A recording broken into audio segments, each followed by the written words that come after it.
Welcome back to Raw is Retro. I am Lord Manny Hayes. He is.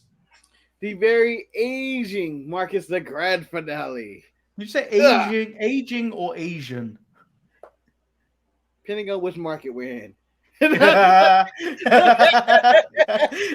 um, you are watching Raw is Retro with me and Marcus. Normally, we I wouldn't be in this chair. I'd be over there. Yeah, and I would be over there as well, but it would be on an alternate box. Just sleep somewhere and tune in later and watch it going. Kiss Sharks fight the Rock again. They had to watch it and again. They had to watch it again. I don't normally. I forget to say this normally at the start of videos. I send it at the end of the videos. Like the video and subscribe if you haven't. Help us on this quest to 400 subscribers. You're My already tongue got just the gills. inflated. No, Manny, you already have it's your gillyweed, and you're starting to grow gills, and you're already getting under water because you're on the quest to the third combination of the Goblet of Fire. um, so we are here to talk about Monday Night Raw from the 28th of September 1998, coming straight out of Detroit at the Joe Louis Arena. The only person that seemed to hate being in Detroit was Ken Shamrock for some reason tonight, but we'll get onto that in a minute. Yeah, but this would have been on my first 14th birthday, and for some reason, I know where I was at on my 14th birthday. I was watching this episode of Monday Night Raw because this is one of those weird episodes where I have every single memory. Like if I didn't watch this Raw, you told me what happened, I have it all intact, and I can easily just remember it. Like I so remember so it is your birthday as on Wednesday. Uh, yeah. what have you done on your birthday this week? Well, I've decided to get my life together. Uh, I dropped again. I dropped a few pounds in petty. So every year I would like to drop more and more. I don't want to become a bitter old man, so I have to keep that trajectory going. And I know I did another episode of ETE where we talked about some of the most crazy wrestling you could have ever imagined on that show. Yeah, it's no days off for you because we're talking about wrestling on the 27th, the 28th, the 29th, now the 30th, and possibly the 1st of October. Yeah, I know most people live in days, but me, as the old catchphrase, I'm more powerful than a time machine, Manny. I live in weeks. That's how I take it one week at a time. So Raw kicks off with Vince a video package of the master plan. Ooh, the master plan, Manny, which I will also credit to saying this is CM Punk's Titantron without CM Punk. Just watch it.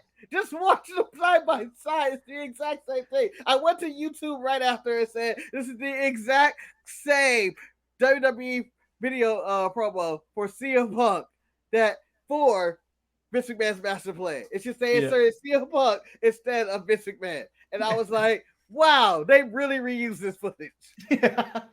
um, you hear the glass breaking with Vince McMahon holding the Smoking Skull WWF title Yes. and his stooges and Detroit's finest as Vince McMahon gets a giant police escort to the ring. Um, He had every Detroit police officer except for Axel Foley in attendance to this yeah. show. Uh, he lets Austin and the WWF fans know that Austin will not be granted a rematch for the title.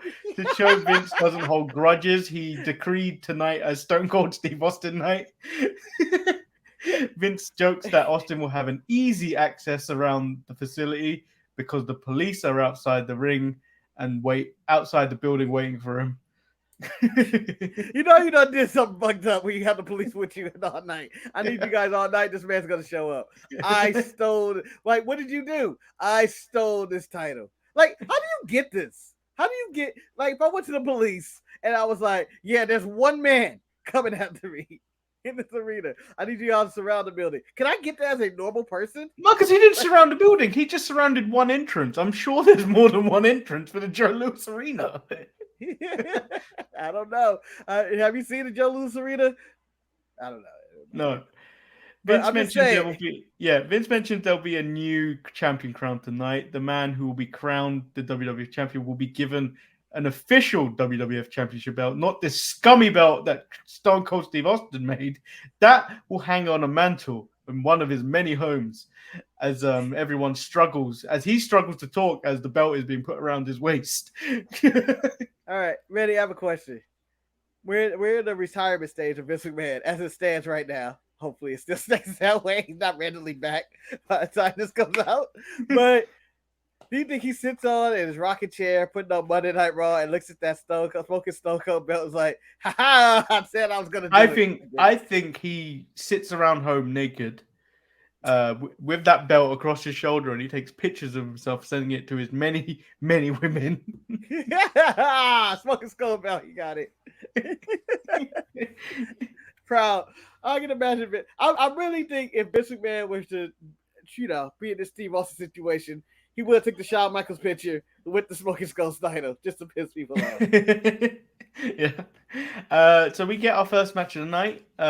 It's the World Tag Team Championship match between the New Age Outlaws and Southern Justice. Billy Gunn can talk again. Road Dogg can talk again. Yeah, and dissension amongst the ranks as Road Dogg goes for a DQ finish when Billy Gunn thought he had it under control.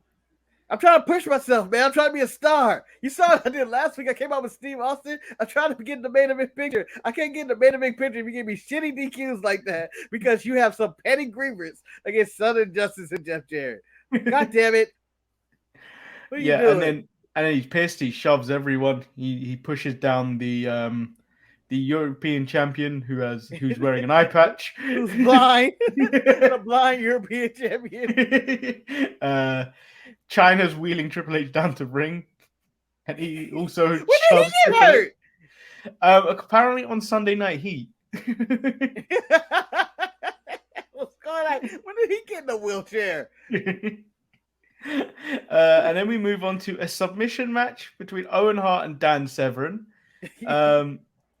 This match has come a long way because this is due to the outcome that happened at SummerSlam, where Dan Severn threw the towel in and just walked away.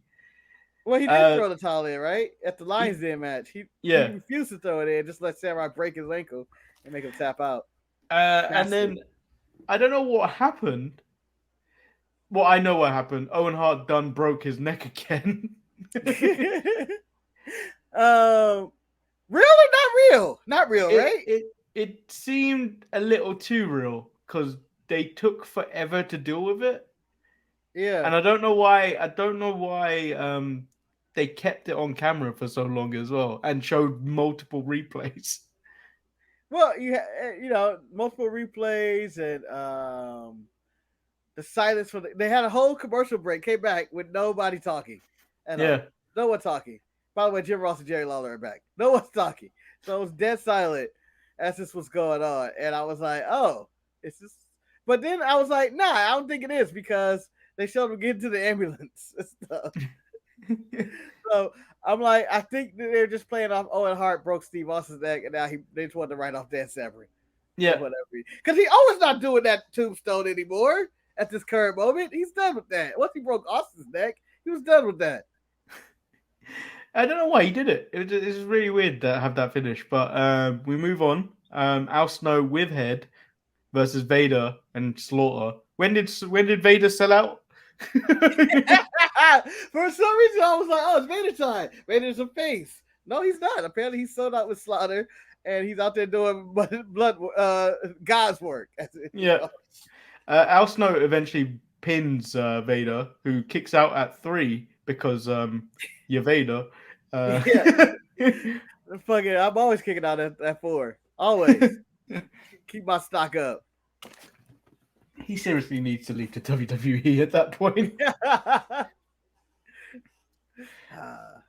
Billy Gunn's leaving, Marcus. Billy Gunn's left the arena. He's taken his bags and he's gone home.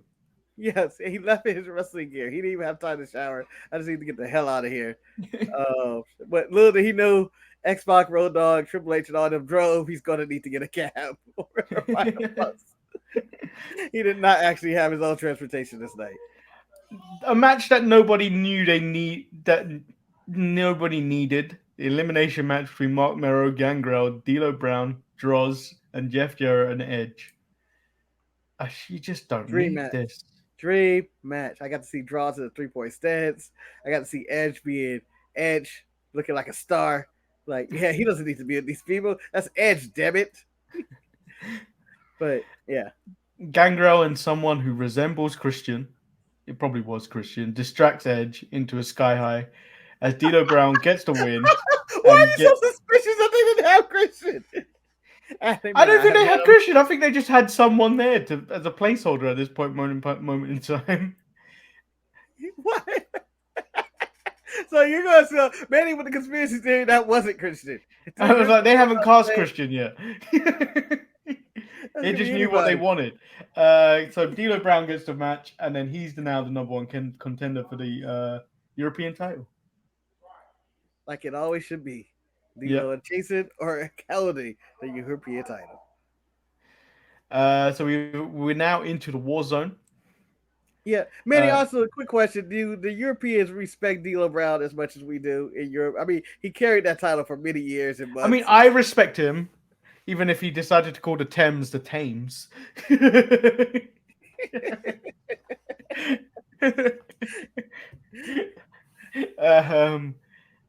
But I enjoyed what he did with the European title because he was like claiming he was living all around Europe because he was a European champion when he came to the ring. It was the best thing ever. Yeah, he was a champion of Europe, and I was like, I wonder what the Europeans think of D'Lo Brown. Of just like never actually defending the title over there or doing anything or defending against Europeans ever. D'Lo Brown representative of Europe. Vince McMahon and his stooges are in the ring. There's police escorting them to the ring again. There's a glass case containing the old Winged Eagle WWF title, which I thought, I thought they had moved on to the big blue round one. I'm going to tell you what happened, Betty. I'm going to tell you right now. They came to the arena and realized the big round one did not fit in the little case they had. And they went, fuck it. Put the wig in there. No one's going to notice. Vince is trying to get people to respect the belt presentation, but of course they don't, and they ask him because he asked them to. He announces the new WWF Champion. He calls out Undertaker and Kane to join him in the ring. They both have separate entrances. Why? Why? They clearly had nothing to do on the show today. No, they do have, like, I like the time skimming they did. You spent like 10 minutes with Dan Severn being carted off, and then you get this segment where it's a police kerfuffle. Yeah. Vince continued to build up, saying how great they are, and then they interrupted as Steve Austin drives a Zamboni through police. Drives over a light, through the curtain under the Titantron, and drives straight to the ring, and then leaps off the Zamboni, jumps through policemen, and jumps on Vince McMahon. That is what I call agility. How about that dive? Yeah, how about that dive? But this is one of those iconic Steve Austin moments where he's driving something and approaching the ring, or some guy happens a million times throughout his career. But this was one of the first, the Zamboni. And I remember him I don't remember him being that fast and agile jumping off that thing. I just remember him just getting on there and just, taking his time. But no, it was immediate. It was like, no, I'll get you and all that. And Undertaker staying still. I don't have Steve Austin continue to maul Vince McMahon. Yeah, no, these two didn't care. Yeah. That's why they shared their job. And then this is another moment in time where we bear witness this year of Steve Austin being arrested. I think this is maybe the 7th or 8th time this year I've seen Steve Austin or Vince McMahon being arrested. While he's being arrested, he's screaming at the camera, "I ain't through with you, Vince. I ain't through with you yet. Not by a long shot." Love that. I love that. But also, as his legal attorney, I'm like, please do not tell the police you're not doing somebody, or also yelling, "You're not safe, Vince. You're not safe. You think you're safe. You're not safe." I'm pretty sure you're going to jail. And then, so after Vince McMahon has regained his composure, he's back in the ring talking to Kane and the Undertaker. he's saying since they didn't live up to their end of the deal because Steve Austin keeps getting me. Yeah, I'm not going to live up to my end of the deal. 3 times, damn it. 3 times he's gotten me. What have y'all done? So Exactly. neither of them are getting the title belt, whether they like it or not. They're going to have to fight each other at Judgment Day. And since Austin seems to since they can't seem to handle Austin will be the special referee. I'm assuming Austin's going to be cleared to get out of jail and be able to leave the county. But okay. They stole his Zamboni. I mean, it's a serious crime he's committed, but whatever. My favorite part, Undertaker. Listen, you keep talking to me like this, and you get out of line one more time, you're going to have to deal with me. And I was like, oh, shit. And then immediately, Vince is like, fuck you. Yeah, which is when Taker grabs him, and I think he said... I think he's supposed to say, watch your ass. But what came across is wash your ass. Wash your ass. Wash your ass, millionaire. Wash your ass. And so this leads to Kane and Undertaker putting the boost to Vince McMahon and Undertaker bringing out a move. I didn't know he had a heel hook. He damn well near killed Vince McMahon this evening because he gets slammed the stairs on his foot. Yeah.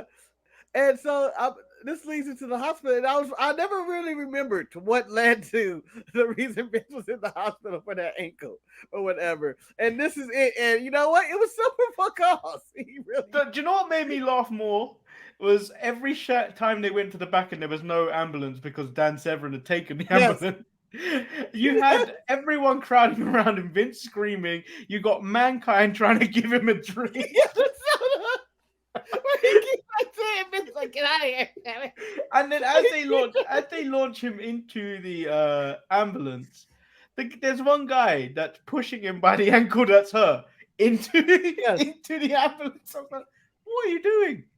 And then again, Vince is like, don't drop me, damn it. Don't drop me. And this goes on. And this was great. I just enjoyed that they had a reason for the police not to be around because Steve Austin took the entire force to get Steve Austin around. And the ambulance wasn't around because Dan Severn took it. Now it makes me believe that Dan Severn was only hospitalized so they can have the segment where Mankind's trying to give him soda. But you know what? They saying that. But you know what? Long-term storytelling. This is perfect storytelling. I was dying laughing. It was great. I was like, this is the shit I remember. This is so much fun. This is so much fun. That was layered so much. And he's just sitting out there in the parking lot injured because the ambulance needs to come back for Dan Severn. So we get a special referee match with China being the special referee. So it's Mark Henry versus Farook. This literally was like a 1-minute match as Mark Henry tries to pin Farook. She doesn't do the count, and then she gives Mark Henry a low blow, and then Farook just pins him, and then it's a fast count. It didn't even need to be a fast count, to be honest. And then she gets served some papers, and she rips them up, and then Henry leaves, picking up the papers behind her. That happened. Yeah, that happened, and what could those papers be? Ooh, find out next week. Then we get the Headbangers versus the Oddities. This happened. We'll just move on. It had to. We'll just move on. It had to. Yeah, the ICP was there, so you know how I felt about this. The Rock takes away Michael Cole's microphone and shoves him out of view of the camera, which I was just like, yes, The Rock. Michael was shoved into like 2014 or something. I was like, damn. He was shoved into his days where he had frosted tips. Yeah. He was pushed into his body to hide right raped at that very moment. Like, why now? Why am I pushed now? Oh God. But he basically said nothing's going to stop him becoming a champion because he's the number one contender. We get a European title match with X-Pac versus Val Venus. This match didn't necessarily mean anything because it ended in DQ because Terry tried to get too involved, and China was like, I ain't having none of it. Well, China pushed Terry like Rock pushed Michael Cole, but Terry bounced up as the thought she is, and just bounced right back up. Like I was like, she's pushed to the next week. It's like, boing, what? And then Val tried to step up to China. I was like, Val, you can't take China. You done, Val. By the way, Val's pun this week that he worked around to, he liked his cigars dipped in whiskey or liqueur, French liqueur. If you get it, Monica Lewinsky. And I went, dang, he went a long round to get to this one. And the Val. And then as Val Venus and Terry make out in the ring, a Titantron shows Shattered Dream Productions. And then basically Gold Dust falls from the top of the arena. And he's reminded that he was coming back. Yes. Apparently it wasn't God. And I guess they're both going to burn in hell. Yeah, he was just lying. Just lie. You liar. You didn't care about that God. And then this match was just utter shambles as we got towards the end of the night. Ken Shamrock comes out first, Mankind comes out, and they start fighting each other. and then The Rock comes out and also starts fighting them. My favorite moment is after Taker and Kane come out, they're still fighting each other, and The Rock is in there. I think he's getting beat up by Kane or something. And then Mick Foley and Shamrock decide to stop fighting, and Mick Foley becomes the voice of reason. It's like, look what's going on in there. You just see it in the background. Look what's going on in there. But also in the background, as I point out signs, I forgot to point out in the last one, the Goldberg Fear Hitler sign. Nice. Has no taste. That person had no taste. And also in the crowd were the bros. I don't know who these guys were, but they were hyped up in white beaters and tank tops or no shirts, and they were just jumping into the camera every time the camera would show up. I wish somebody would have punched them. What's this? Taker whips The Rock into the ropes again, and The Rock ducks the clothesline so he can hit Undertaker with a rock bottom, and he pins the Undertaker. Yeah. Undertaker does the job. I was shocked. I went, oh, this is clean too. It's a handicap match, but it's clean. And The Rock wins, and it shows that, you know what, Billy Gunn, your time has passed. You could have been you, but Road Dogg had to get disqualified last week. Not that there's much choice. Yeah.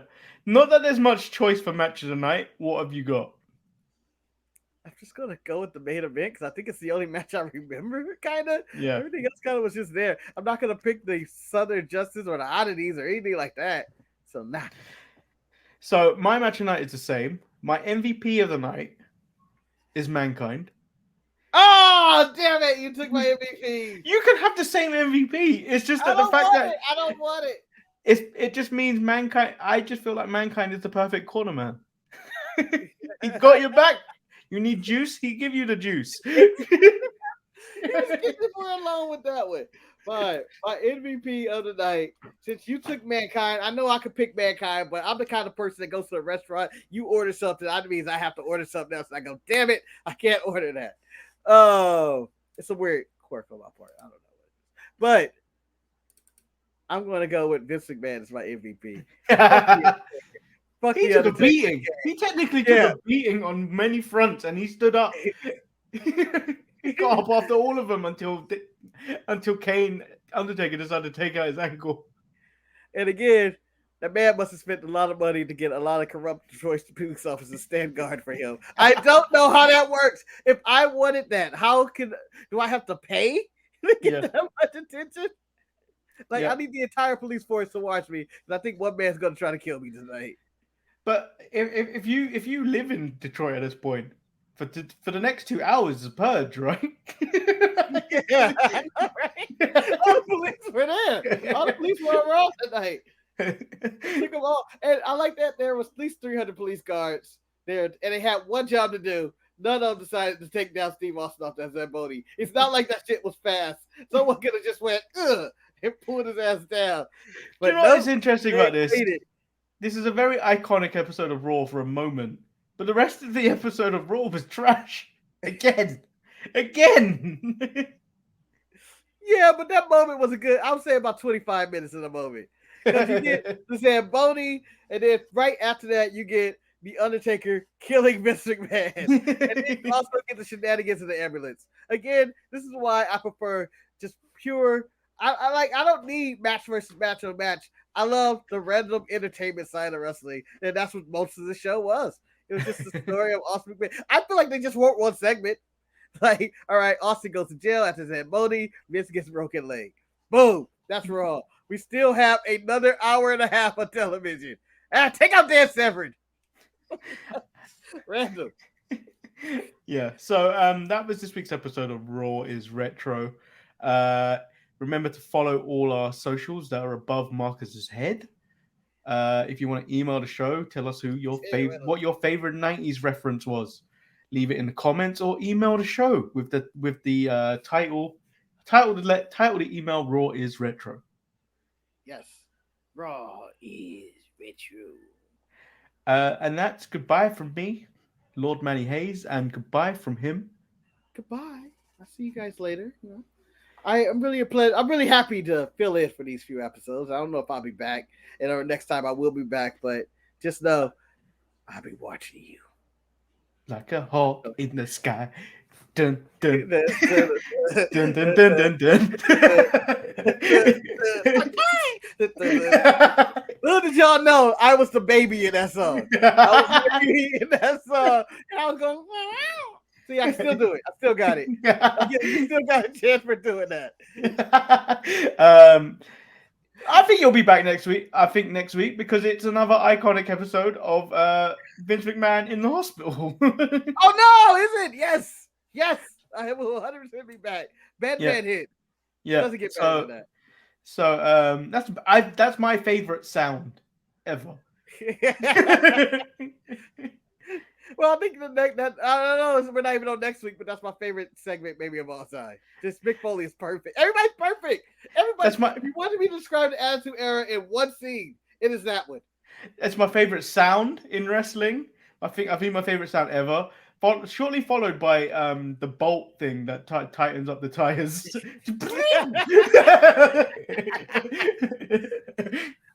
And also, it's my favorite when I'm frustrated with everybody. Damn it, get out! Just damn it, get out of here. That's who I become. Yeah. So until next week. Bye. Wow, in harmony.